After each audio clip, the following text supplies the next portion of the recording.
John's given a measuring rod and instructed to measure. But the important point here is that I wanted you to note that John himself is given the instrument to do the measurement. Now, there is nowhere that I know of in the Bible, and I'm open to correction, but I have not found anywhere where a human individual, Ezekiel or John or anyone else or Zechariah, is given something to measure a visionary object. So we looked at, and you can just make a note of this, we looked at it last time, that in Ezekiel 40, Ezekiel sees a structure like a city, and he sees an angel, and he measures. The angel does the measurement. Ezekiel does not make the measurement.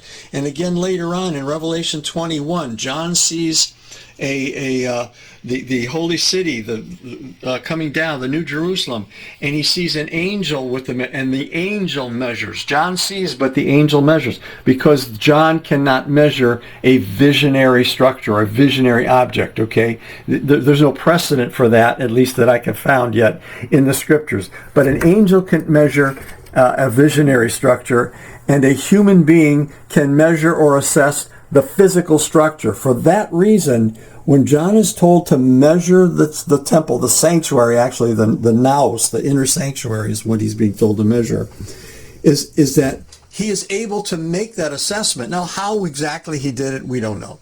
But he's able to make that assessment because it would have had to been a physical structure, okay?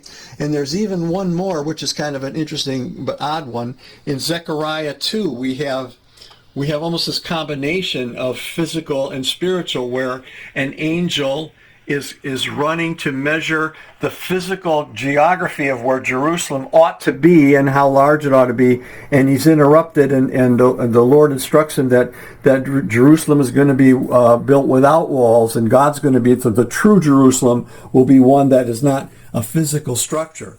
But beyond all that, one thing we don't see, there's no precedent for, is a human being measuring a visionary structure, a structure that does not exist in the physical world. So I'm submitting to you that in order for John to be able to make the measurement or the assessment, it had to be the physical temple. Now, in order to be the physical temple, that temple was destroyed in 70 AD by the Romans, which means John would have to have seen that vision and recorded Revelation prior to 70 AD. That's what we call the early date.